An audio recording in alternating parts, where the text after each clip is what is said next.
میں نے جو آپ کو بڑے بڑے حکمت کے موتی اور بڑے بڑے پھول آپ کو گنوائے ہیں، آیت الآیات، آیت البر، آیت الاختلاف، اور اب یہ ہے آیت الکرس، توحید کے عظیم ترین خزانوں میں سے ہی سیدۃ آیات القرآن۔ حضور نے فرمایا یہ تمام آیات قرآن کی سردار ہے۔ جس طریقے سے آیت بر اور سورۃ العصر میں ایک نسبت ہے کہ ہدایت اور نجات کی شرائط ساری کی ساری ایک چھوٹی سی صورت میں اللہ نے جمع کر دی، والعصر ان الانسان لفی خسر الا الذین آمنوا وعملوا الصالحات وتواصوا بالحق وتواصوا بالصبر، لیکن اس کی تفصیل ایک آیت میں آئی، وہ آیت البر ہے۔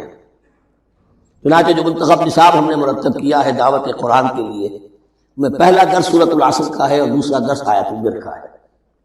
جو نسبت سورۃ العصر میں ہے کہ وہ سورت ہے، یہ آیت ہے، لیکن اس آیت میں کئی صورتیں نکل سکتی ہیں حجم کے اعتبار سے سورۃ العصر کے برابر۔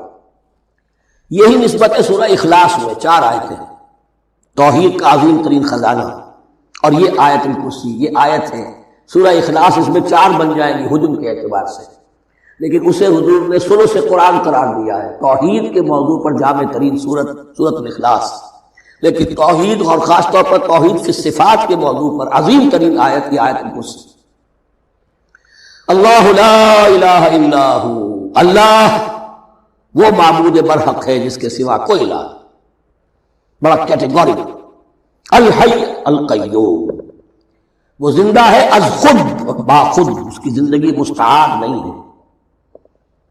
وہ جو کہا ہے کہ مانگ کے لائے تھے 4 دن، 2 آرزو میں کٹ گئے، 2 انتظار میں، عمر دراز مانگ کے لائے تھے۔ اللہ کی زندگی ہے اس کی از خود زندگی، کسی کی دی ہوئی نہیں، اور اس زندگی میں کوئی ضعف نہیں، کوئی کمزوری نہیں، کوئی احتیاج نہیں، آگے آ جائے گا، نہ اسے نیند آتی ہے نہ اونگ آتی ہے۔ قیوم، خود اپنی جگہ وہ زندہ جاوید ہستی ہے، اور باقی ہر شے کا وجود اس کے حکم سے قائم ہے، کوئی شے قائم نہیں ہے بغیر اس کے اذن کے۔ تو گویا کہ الحد، احد اور الصمد، اللہ اپنی جگہ احد، لیکن باقی پوری کائنات کے لیے صمد، جو سورہ اخلاص میں 2 الفاظ آئے ہیں، قل هو اللہ احد اللہ الصمد، اللہ حی ہے اور قیوم، لا تأخذہ سنۃ ولا نوم، اس پر غالب نہیں ہو سکتی نہ نیند نہ اونگ۔ لہ ما فی السماوات و ما فی الارض، آسمان اور زمین میں جو کچھ ہے اسی کا ہے، ملکیت تامہ، ملکیت حقیقی اس کی ہے۔ من ذا الذی یشفع عندہ الا باذنہ، کون ہے وہ جو شفاعت کر سکے اس کے پاس مگر اس کی اجازت سے۔ اب یہ مقام آیا ہے سورہ بقرہ میں پہلی مرتبہ، 3 مرتبہ کیٹیگوریکل ڈینائل کے بعد، کوئی شفاعت نہیں، کوئی شفاعت نہیں، کوئی شفاعت نہیں۔ یہاں بھی جو انداز ہے بہت ہی جلالی انداز ہے، من ذا الذی، کس کی یہ حیثیت ہے، کس کا یہ مقام ہے، کس کو یہ زور حاصل ہے کہ وہ اپنے اختیار کے بل پر، وہ اپنی حیثیت کی بنیاد پر شفاعت کر سکے؟ ہاں، جس کے لیے اللہ اجازت ہے۔ استثناء کے ساتھ شفاعت کا یہاں پر پہلی مرتبہ آیا، ورنہ سورہ بقرہ کے 6 رکوع کی دوسری آیت، واتقوا یوما لا تجزی نفس عن نفس شیئا ولا یقبل منها شفاعۃ ولا یؤخذ منها عدل ولا هم ينصرون، 15 رکوع کی دوسری آیت، واتقوا یوما لا تجزی نفس عن نفس شیئا ولا یقبل منها عدل ولا تنفعها شفاعۃ ولا هم ينصرون، اور اب اس سے پہلے کی آیت میں آ چکا ہے ولا شفاعۃ، کوئی شفاعت مفید نہیں ہوگی، لیکن یہ کہ اس میں ایک استثناء ہے۔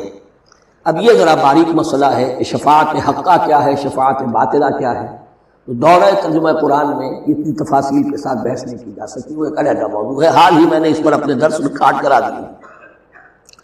یعلم ما بین ایدیہم وما خلفہم، وہ جانتا ہے جو کچھ ان کے سامنے اور جس کو پیچھے ہے۔ عام طور پر دنیا میں ہم سفارش کرتے ہیں تو کہتے ہیں کہ بھئی میں جانتا ہوں شخص کو بہتر، اصل میں جیسا کچھ یہ نظر آتا ہے ویسا نہیں ہے، یا جیسا کچھ فیکٹس آن دی فائل آ گئے ہیں وہ بڑے ہی ڈیسیونگ ہیں، اصل حقائق کچھ اور ہیں اس کیس کے، وہ میں آپ کو بتاتا ہوں۔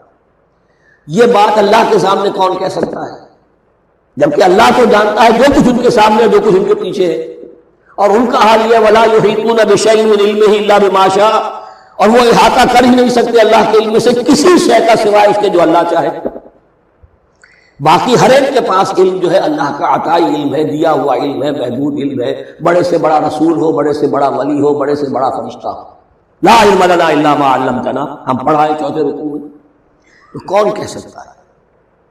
من ذا الذی یشفع عنده الا باذنہ یعلم ما بین ایدیہم وما خلفہم ولا یحیطون بشیء من علمہ الا بما شاء وسع کرسیہ السماوات والارض.